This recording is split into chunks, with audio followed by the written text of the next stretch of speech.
a younger kid maybe that is maybe afraid or maybe a little shy of wanting to try a new sport or try one of our sports that isn't predominantly a black sport would come out and see us and see that they can do it and see that we're striving in those kind of areas and that younger kid could do the same.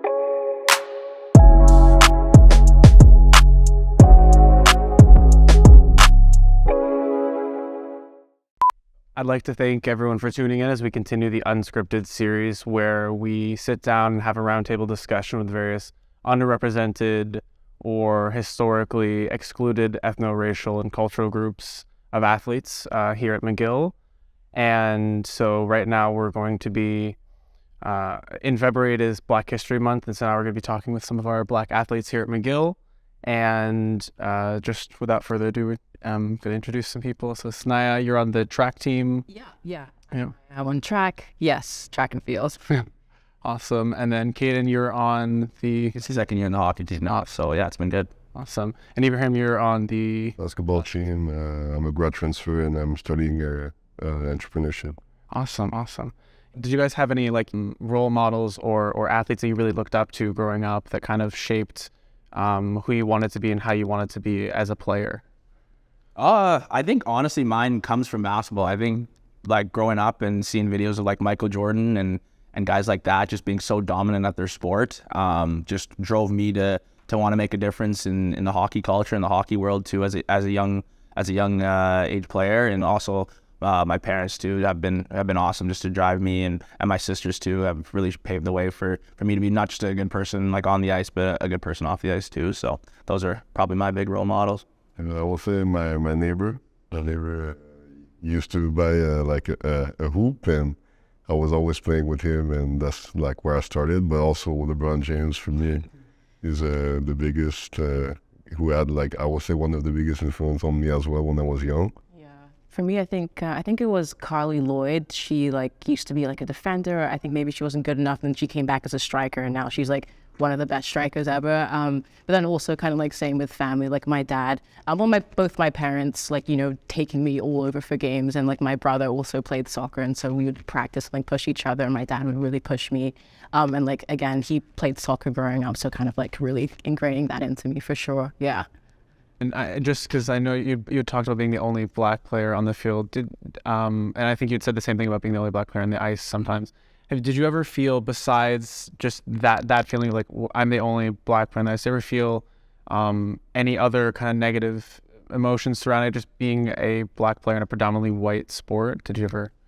I was always kind of on the side. My dad always told me like at a young age, like, it doesn't really matter how you look or whatever, like, if you're good enough, they're going to find you. So that's kind of what I always kind of had in my mind, is like the positivity, like you're kind of like a thoroughbred out there, right? Like you're different, like who cares? You got to love it and you got to embrace it, right? So that's kind of what I did, and I still do every day when I go on the ice. I want to be a leader and try to drive different ethnicities to come and try out hockey and grow the game to a better extent. So yeah. Oh, like also like kind of about what you said with like hockey being predominantly white sport. It was kind of the same with soccer being predominantly white, and like going from soccer to track is definitely like a huge shift. And like again, not that it like necessarily affected me or my playing, but you definitely like notice those things, like being like the only Black kid on the field or something like that. But now, yeah, it's definitely super cool to see, you know, multi like ethnicities like on your team and stuff like that. So like that shift has been super cool to like observe. So just to add what you guys said, I think it's important to bring something different to the table,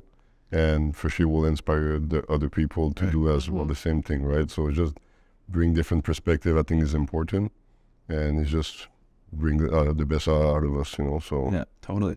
How does being Black kind of come into how you are as an athlete? I think just like knowing that you're obviously a little bit different, right? Like it's not something to be shy of. It's kind of just the norm of it, right? Like, yeah, especially in hockey. And I've kind of just ever since like I said, like at a young age, I've just kind of embraced that and try to be myself and show that I knew that I have the skills to play. I know I can be as good as the other players, kind of thing too. And I think that belief has really drove me to where I am now. And I've just used that every day to when I wake up and to be good on the ice and be a good person off the ice, because I think that's just the most important thing. Absolutely. Yeah, kind of like in a similar vein, at least for me, it kind of, like you said, experiencing a lot of things at a young age, it kind of, at least for me, made me grow like thicker skin.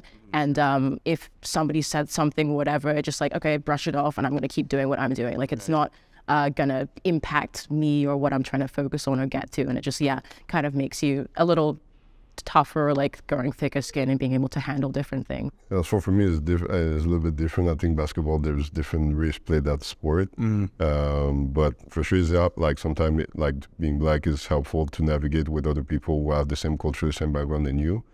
But I don't think it did affect me. I just see like the other person as a human as well, and just for who they are.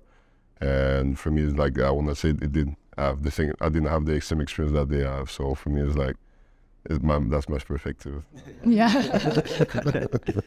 And kind of along these lines, how do you feel in terms of support at McGill? Do you feel support as a black student, a black athlete, you know, as a person overall?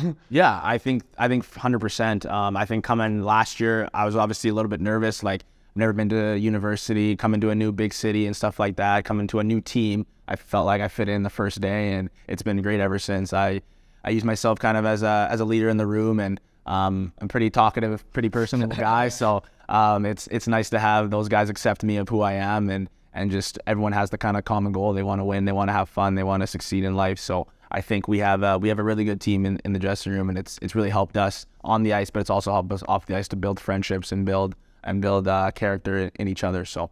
I definitely would say, yeah, I do feel supported for sure. And like, again, like stuff like this is like conversations and like highlighting people is definitely like a great way to go about it. And also like, yeah, like you have like kind of in the general McGill community, like BSN, Mass, stuff like that. And I think like coming obviously to Montreal too, like knowing the background of there's so many cultures and so many different diverse groups in the city, and then kind of narrowing it down to McGill, like coming into my first couple of days at school, I just saw walking around campus and being in my class, there were so many different cultures and different people that I would have never thought of that was just all around me. So it's really cool to kind of even take myself outside of the hockey side of it and just learn from different people in school and in classes and stuff, talking to new people, make new friends and learn different cultures and stuff like that has been a real eye opener for me, especially. So it's been pretty cool. So I was wondering if at your time here at McGill, if you've ever felt that you've had any microaggressions, you know, people saying things but that they don't necessarily know are gonna kind of stick and hurt, or they do, whether it's, you know, teammates or opponents, etc.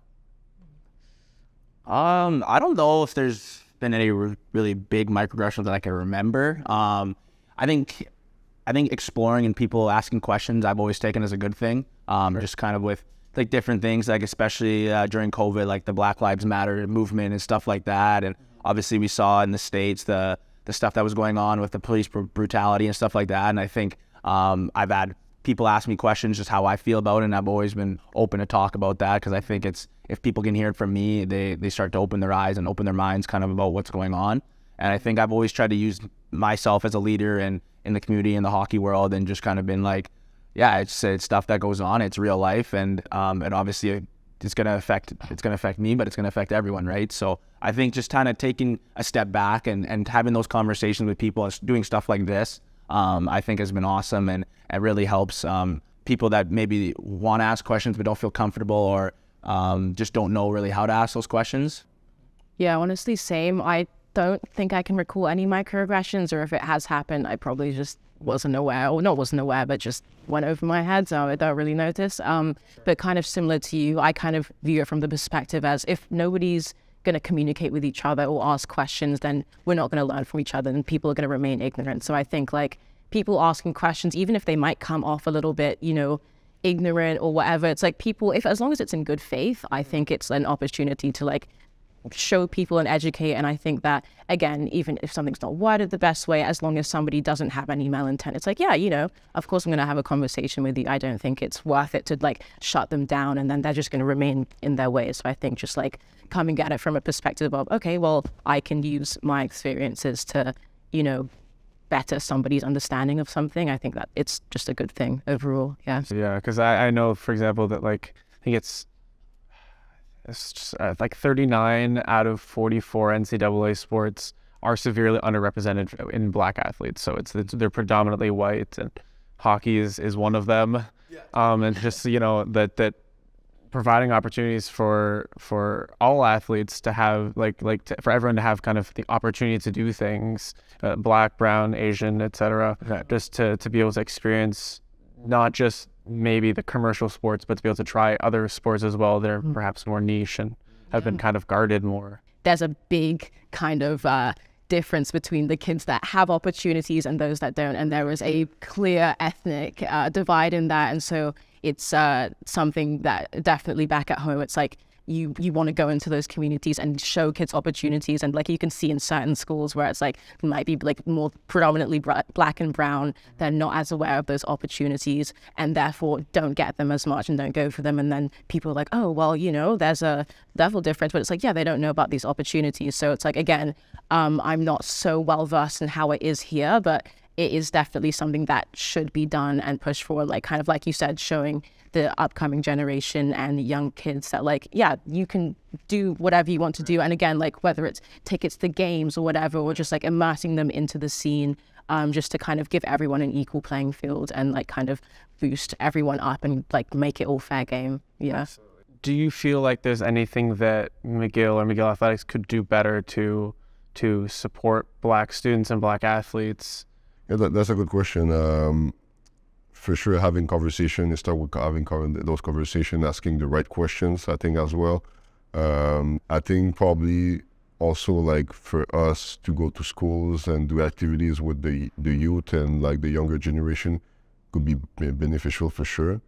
But I think for what I see, like we get doing like enough job as far for what I see. So, but that's pretty much what I think as far for the suggestions for now. Yeah, I agree with you that it would be really good to try to get more of our athletes into schools all over Montreal and wherever we can. I think that's a great idea, just to get everyone in the next generation of student athletes to just know that it's okay to be who you are and that, you know, you can succeed and do anything that you want. Well, I'd like to thank all of you for coming out today. It was amazing hearing all of your stories and experiences and really getting to know you more as athletes and people. And I'd like to let everyone know to stay tuned as we prepare for more videos of the Unscripted series coming out in the future. Thank you.